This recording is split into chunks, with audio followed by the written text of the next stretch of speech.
ಎಲ್ಲರಿಗೂ ನನ್ನ ಯೂಟ್ಯೂಬ್ ಚಾನಲ್ಗೆ ಸ್ವಾಗತ. ಇನ್ನೂ ಯಾರು ಕೂಡ ನಮ್ಮ ಚಾನಲ್ಗೆ ಸಬ್ಸ್ಕ್ರೈಬ್ ಆಗಿಲ್ಲ, ಕೂಡಲೇ ಸಬ್ಸ್ಕ್ರೈಬ್ ಆಗಿ.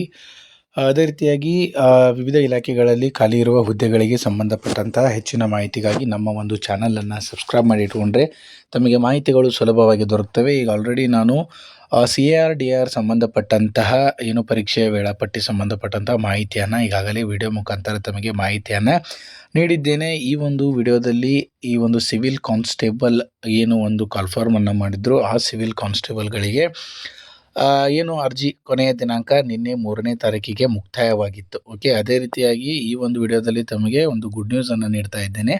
ಆ ಒಂದು ಮಾಹಿತಿ ಏನಪ್ಪ ಅಂತಂದರೆ, ಈ ಒಂದು ಅರ್ಜಿಯನ್ನು ಸಲ್ಲಿಸಿದವರು ಇನ್ನೂ ಯಾರು ಕೂಡ ಪೇಮೆಂಟ್ ಮಾಡಿಲ್ಲ ಅಂಥವ್ರಿಗೆ ಇವತ್ತು ಕೊನೆಯ ದಿನಾಂಕ ಆಗಿತ್ತು. ಅದೇ ರೀತಿಯಾಗಿ ಈ ಒಂದು ರಾಜ್ಯ ಪೊಲೀಸ್ ಇಲಾಖೆಯಲ್ಲಿ ಖಾಲಿ ಇರುವ ಈ ಒಂದು ಸಿವಿಲ್ ಪೊಲೀಸ್ ಕಾನ್ಸ್ಟೇಬಲ್ ಹುದ್ದೆಗಳಿಗೆ ಏನೋ ಒಂದು ನೇಮಕಾತಿ ಪ್ರಕ್ರಿಯೆಗೆ ಉತ್ತಮ ಸ್ಪಂದನೆ ವ್ಯಕ್ತವಾಗಿದೆ. ಅಂದ್ರೇ ಎಲ್ಲ ವಿದ್ಯಾರ್ಥಿಗಳು ಅಂದ್ರೇನು ಆ ಒಂದು ಆಸ್ಪಿರೆಂಟ್ಸ್ಗಳು ಅರ್ಜಿಯನ್ನು ಸಲ್ಲಿಸ್ತಾ ಇದ್ದರು. ಇನ್ನು ಕೆಲವರಿಗೆ ಆನ್ಲೈನ್ ವೆಬ್ಸೈಟ್ ಸರ್ವರ್ ಪ್ರಾಬ್ಲಮ್ನಿಂದಾಗಿ ಇನ್ನು ಕೆಲವು ವಿದ್ಯಾರ್ಥಿಗಳಿಗೆ ಅಭ್ಯರ್ಥಿಗಳಿಗೆ ಈ ಒಂದು ಅರ್ಜಿಯನ್ನು ಸಲ್ಲಿಸಲು ಗೊಂದಲ ಆಗ್ತಾ ಇತ್ತು. ಆ ಒಂದು ಕಾರಣದಿಂದಲೇ ಈ ಒಂದು ಆನ್ಲೈನಲ್ಲಿ ಅರ್ಜಿ ಸಲ್ಲಿಸುವ ಒಂದು ದಿನಾಂಕವನ್ನು ಏನಪ್ಪ ಅಂತಂದರೆ ವಿಸ್ತರಣೆ ಮಾಡಿದ್ದಾರೆ.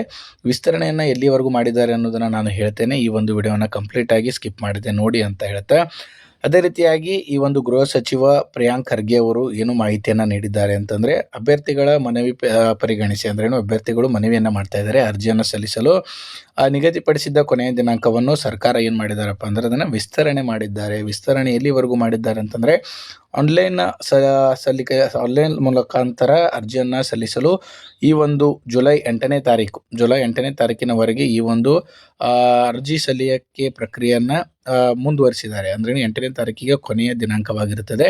ಸೊ ಆ ಒಂದು ಕಾರಣಕ್ಕೆ ಇನ್ನೂ 4 ದಿನ ಕಾಲಾವಕಾಶ ಇದೆ. ಆ ಒಂದು ಕಾರಣಕ್ಕೆ ಇನ್ನೂ ಯಾರು ಕೂಡ ಅರ್ಜಿಯನ್ನು ಸಲ್ಲಿಸಿಲ್ಲ. ಓಕೆ, ಅಂಥವ್ರು ಏನು ಮಾಡಿರಿ, ಅರ್ಜಿಯನ್ನು ಸಲ್ಲಿಸ್ರಿ.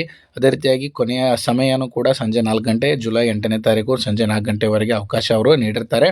ಅರ್ಜಿ ತಿದ್ದುಪಡಿ ಅಂದ್ರೇನು, ಮತ್ತೇನಾದರೂ ತಿದ್ದುಪಡಿ ಇದ್ದರೆ 1 ದಿನ ಕಾಲಾವಕಾಶ ಇರುತ್ತೆ. ಅದು ಕೂಡ ಅರ್ಜಿ ಸಲ್ಲಿಸಲು ಅದು ಕೊನೆಯ ದಿನಾಂಕ ಅಂದ್ರೇನು, ತಿದ್ದುಪಡಿ ಮಾಡೋಕ್ಕೆ ಜುಲೈ 9ರಿಂದ 12ರವರೆಗೆ ಅವಕಾಶ ನೀಡಲಾಗಿದೆ. ಓಕೆ, 9ನೇ ತಾರೀಕಿಂದ 12ನೇ ತಾರೀಕಿನವರೆಗೆ ಈ ಒಂದು ಅರ್ಜಿ ಸಲ್ಲಿಸಲು ಅವರು ಈ ಒಂದು ದಿನಾಂಕವನ್ನು ನೀಡಿರ್ತಾರೆ.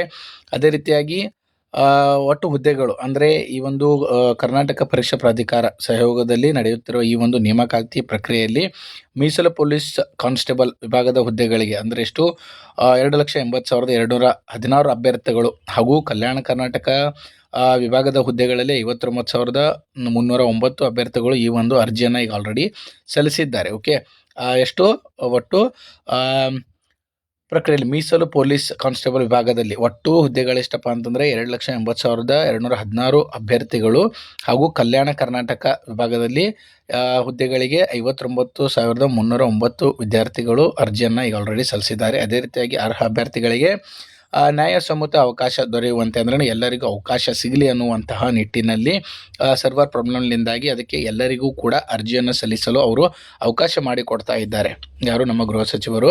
ಆ ಒಂದು ಕಾರಣಕ್ಕೆ ಈ ಒಂದು ದಿನಾಂಕವನ್ನು ವಿಸ್ತರಣೆ ಮಾಡಿದ್ದಾರೆ. ಎಲ್ಲಿವರೆಗೆ, ಜುಲೈ 8ರವರೆಗೆ ಸಂಜೆ 4 ಗಂಟೆ ಮಟ್ಟ. ಮತ್ತು ಅದೇ ರೀತಿಯಾಗಿ ಅರ್ಜಿ ತಿದ್ದುಪಡಿ ದಿನಾಂಕವನ್ನು ಕೂಡ 9ರಿಂದ 12ನೇ ತಾರೀಕಿನವರೆಗೆ ಅವಕಾಶವನ್ನು ನೀಡಿದ್ದಾರೆ.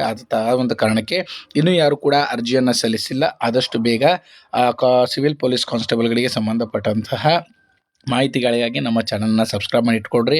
ಅರ್ಜಿಯನ್ನು ಯಾರು ಸಲ್ಲಿಸಿಲ್ಲ ಆದಷ್ಟು ಬೇಗನೆ ಅರ್ಜಿಯನ್ನು ಸಲ್ಲಿಸ್ರಿ ಅಂತ ಹೇಳ್ತಾ, ಈ ವಿಡಿಯೋ ಯಾರಿಗೆ ಉಪಯೋಗ ಇದೆ ಅಂಥವ್ರಿಗೂ ಕೂಡ ವಿಡಿಯೋವನ್ನು ಶೇರ್ ಮಾಡಿರಿ ಅಂತ ಹೇಳ್ತಾ, ವಿಡಿಯೋವನ್ನು ಸ್ಕಿಪ್ ಮಾಡದೆ ಕಂಪ್ಲೀಟಾಗಿ ನೋಡಿದ್ದಕ್ಕೆ ತಮಗೆಲ್ಲರಿಗೂ ಕೂಡ ಧನ್ಯವಾದಗಳು.